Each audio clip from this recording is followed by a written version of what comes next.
Bonjour à tous, on continue notre périple culinaire, je vous retrouve avec la 4e technique de la semaine.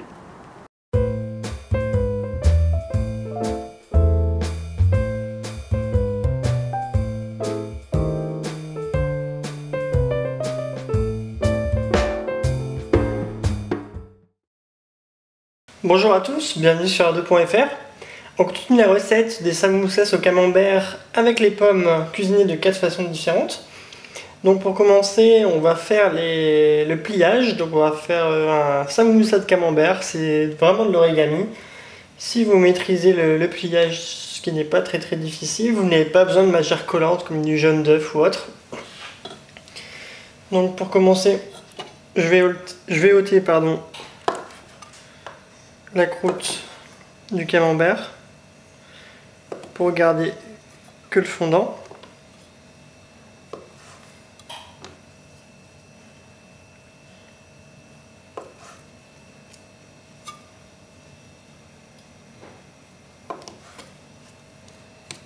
Voilà. Ensuite, donc, j'ai coupé une bande de feuilles de briques. Et donc, l'intérêt, ça sera donc de faire un triangle. Donc, on plie comme ça dans un premier temps, de cette manière, pour faire un triangle. Et ensuite, on va repasser par là, en gardant le côté triangle du samoussa. Je vais vous montrer que le camembert, ça sera un peu mieux. Donc on fait un premier triangle et ensuite on replie et on continue de faire des triangles en suivant la bande.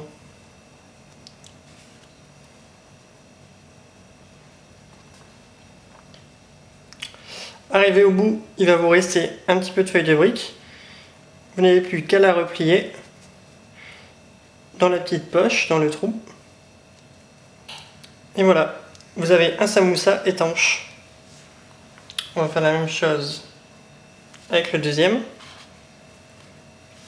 Donc de la même manière, on met le camembert, on prend la pointe, on la rabat à l'extrémité pour faire une base de triangle rectangle. Hop. La pointe de l'autre côté. Et on fait la même chose plusieurs fois pour obtenir un triangle.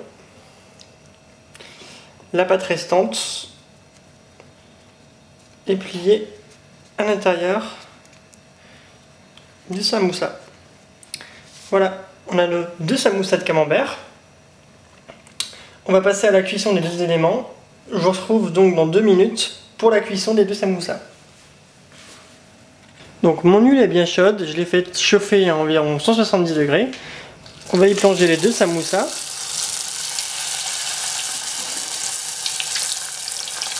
On va les laisser griller pendant 5 à 10 minutes.